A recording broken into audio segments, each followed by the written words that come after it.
What's up guys, welcome back to Brian Reaction once again. So guys, if you're coming across this video for the first time, kindly don't forget to support this channel by subscribing, commenting, liking and sharing my videos. So guys, in today's clip, Mottley from Barbados has come out and exposed all Jamaican corrupt leaders and all corrupt leaders in the Caribbean. We all know Mottley is one of the strongest leaders that we have, fearless leaders that always come out, to speak the truth and tell us what is happening in the real world. Also, we know Mottley has been fighting for the rights of the black people.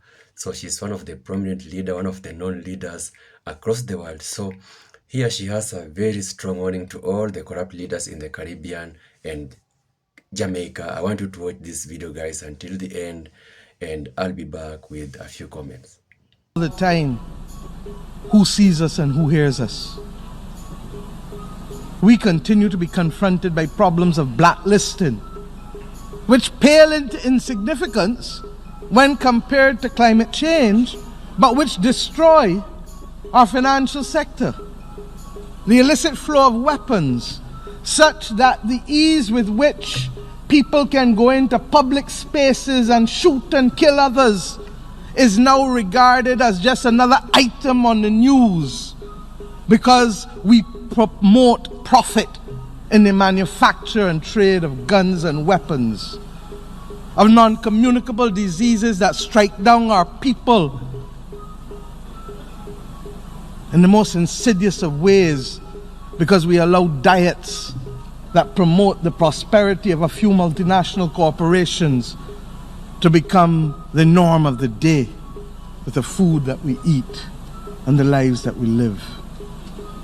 And in the case within our own community, Belize and Guyana continue to face challenges to their territorial integrity. I suppose people feel that because we have talked so long about Belize and Guyana and Cuba, that we can continue to talk about climate change and these other things, and that it is okay for it to be another tick on a UN General Assembly speech. These are all threats to our stability, to the people's stability in our lands. But since last we met, there are other instances and circumstances, not of our making, that may yet destabilize us. And we say it over and over, but we ask who is listening. And we don't come with tales of woe only. The Caribbean has produced excellence. It really has. Nobel laureates, sportsmen who have excelled and are the best in the world of their type, artists, the best in the world of their type, leaders who have inspired previous generations and current generations. We don't come here as a proud people asking for handouts.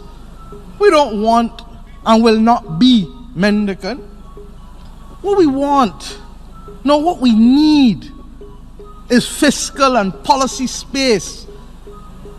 Fiscal and policy space to achieve sustainable development, to be nimble, to adapt, and to innovate in ways that allow us to be true and faithful to the task of bringing prosperity to our people, or as in the theme of this General Assembly, to eradicate poverty, to educate our people, to include all such that there's not some outside and some inside. We want an international order equally that recognizes that there must be different policy prescriptions to suit the circumstances that we all have. And we can still be friends, small and large, north and south, Christian, Hindu, Muslim, all different races, all genders. An equitable and just international order that is truly built on the principles of justice and fairness for all and not just for some.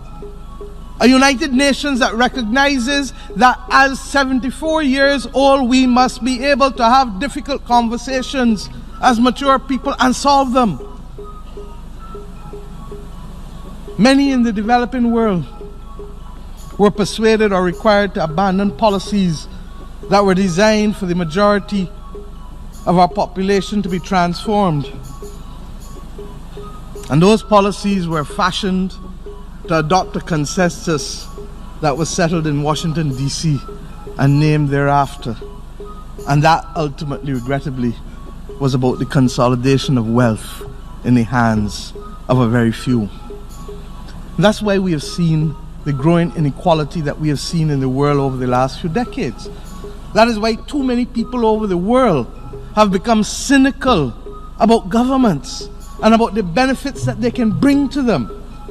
The fueling of the greed of a few threatens to undermine what little gains we have made since independence.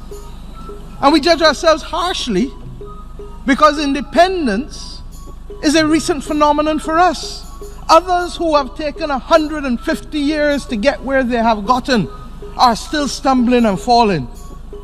And you want to judge those who have had less than 50 or 60 years to operate in a world that has not been made in their image and that does not reflect their interests. This is the fate, my friends, of simply too many.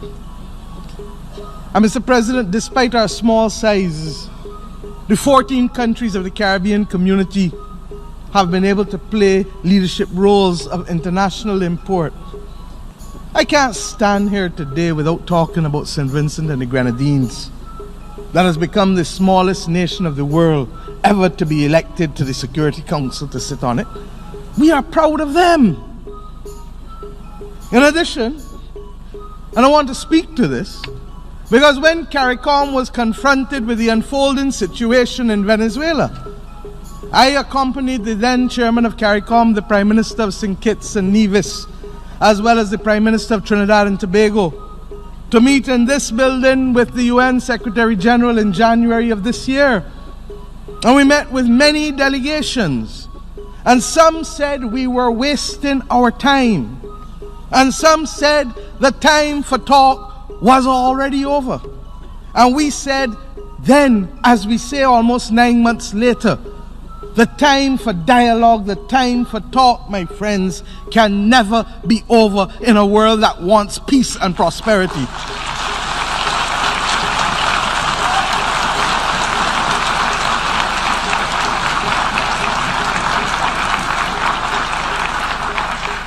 We don't take sides, but what we know is that you cannot propel war over dialogue. The people of Venezuela must be allowed to decide their own future in accordance with the principles of the United Nations Charter. Principles of non-intervention, non-interference, prohibition of the threat or use of force, respect for the rule of law, human rights, and democracy. It is regrettable that other multilateral organizations have not followed their own charters.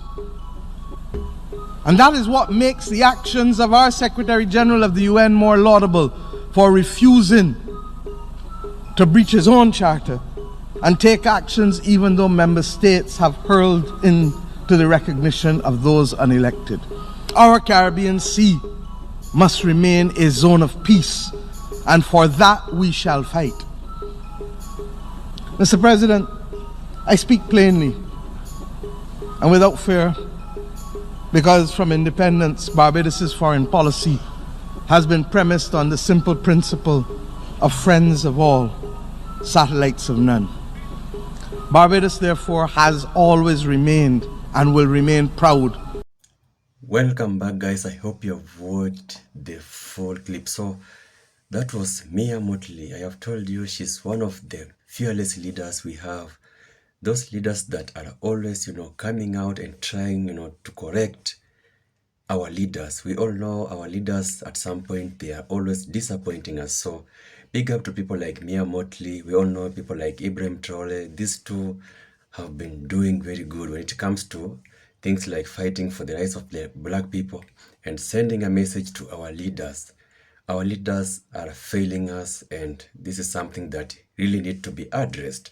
So Mia Mottley has talked about corrupt leaders in Jamaica and Caribbean. We all know corruption is one of the reasons as to why many countries are going down. Corruption is really destroying our countries.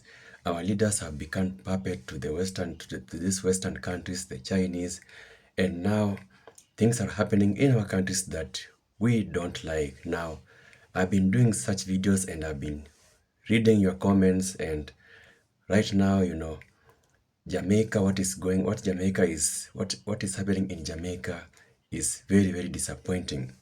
That video I did yesterday, I think the other day or yesterday, about the PM and his wife. So the PM decided that he's gonna run the government and his wife gonna run the parliament. Now, look at such cases. Such cases are cases that they will not help the people, because there's no way the PM can control the government and his wife control the parliament and tell me the opposition will have a say in that government. So such ways are being used by our leaders to make sure that the opposition is silenced completely. Now this is now becoming a family thing. They are not working for the people. They are not making sure that as the people who voted for them, we are being taken care of. They are forgetting about all that. Now look at, for instance, the situation of the Chinese in Jamaica. The PM has been supporting the Chinese in Jamaica for so many years. The Chinese are too many in Jamaica. They have taken all the businesses in Jamaica. They are controlling everything in Jamaica. Now the people have been crying, the people have been complaining, but it seems the government is supporting them. In fact, to an extent that the government they're not even taxed, paid for things like the permit to operate their businesses. They're just operating their businesses freely in Jamaica. Now imagine a black person in Chinese trying to do what the Chinese are doing in Jamaica. Imagine such a situation. We all know how these people, they always don't like black people. They are always against us. They don't like us. Now, when they come to our countries, we are always in the front line supporting them, taking care of them, giving them our lands. They are opening bigger businesses in our countries. We are even letting them to utilize our resources. And when they leave our countries, they take everything to their countries, and we remain poor. We remain with nothing. That's why most of the African countries are always poor, because we have resources that we are not utilizing. We have allowed strangers to come and exploit our resources, and that is very, very sad for any given country. Our leaders have forgotten why we put them in office, and that's why leaders like me and Mottley are always on toes with these leaders, trying to send them a message, try to remind them that they should know that the people voted them in office to make sure that they are working for us, to make sure that all the promises they made, or everything they told us when they were requesting for our votes, it's done. Making sure that these outsiders do not control us. But they have allowed outsiders to control us to an extent that they are even borrowing loans from them, and they have nothing to do. They are being controlled. I heard that the Jamaica PM has a loan from the Chinese, and that's why Chinese are just doing anything they want in Jamaica, because they know at some point the PM owes them. So they are like controlling him. That's why the Chinese are so many in Jamaica, and they're coming and just utilizing everything in Jamaica. Now, I like a leader like Ibrahim Traore. We all know Ibrahim Traore. Since he took office in Burkina Faso, he is one of the best leaders so far we have in this world. Leaders who have been doing a great job for their people. Since Ibrahim Traore took office, one thing that he did is making sure that all corrupt leaders in Burkina Faso, he made sure that all the corrupt leaders that are in Burkina Faso went home. That is one thing that he made sure it happened. He fixed corruption in his country. That was the first thing that he did. Corruption is really, really destroying our countries. Our leaders have become puppet to these people now, that to an extent that they can do nothing. They are being controlled. And that's why Mottley has come out, to send a message to all the corrupt leaders in Jamaica and the Caribbean, that they should know that their work is to serve the people. Their work is to make sure that the rights of the people are reserved. Their work is to make sure that people are happy. But instead, our leaders are doing the opposite. They have become puppet to these people in a way that they are just, being controlled. And they forget about the people who voted for them. They forget about their countries. So big up to Mia Mottley for sending such a warning to the people, to the Caribbean, to the Jamaican people. I've been reading so many Jamaican comments and they are not happy with what the PM is doing in Jamaica. They are not happy. I've been reading your comments and I know you guys are not happy with what is going on in Jamaica. And these issues need to be addressed. These issues need to be corrected. These issues need to be taken care of. And if we have leaders like Mia Mottley coming out to explain these issues, to try and send these messages, at least they can reach our leader. At least they can know that this is how things should be done. Just yesterday, I did a video about Ibrahim Traore. Ibrahim Traore sent a message to Jamaica, to the PM.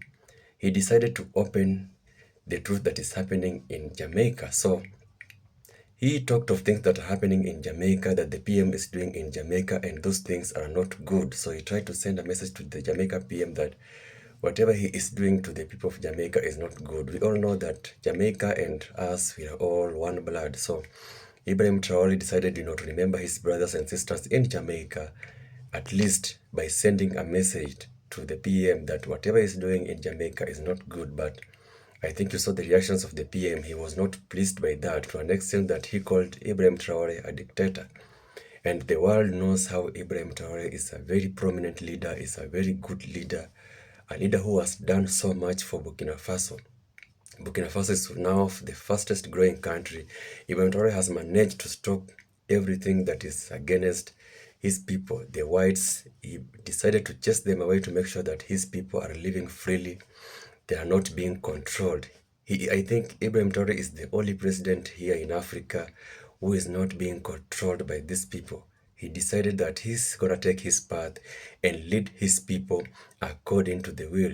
And that is happening in Burkina Faso. And that's why the whole world, they just wish that this guy was their leader.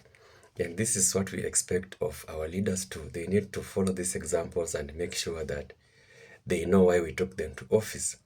So I don't know what you guys have to say about the message of Mia Mottley, guys. In the comment section, you can tell me what you think about her, and I'll gladly reply to all your comments. So thank you for watching this video, guys. Until my next video, one love.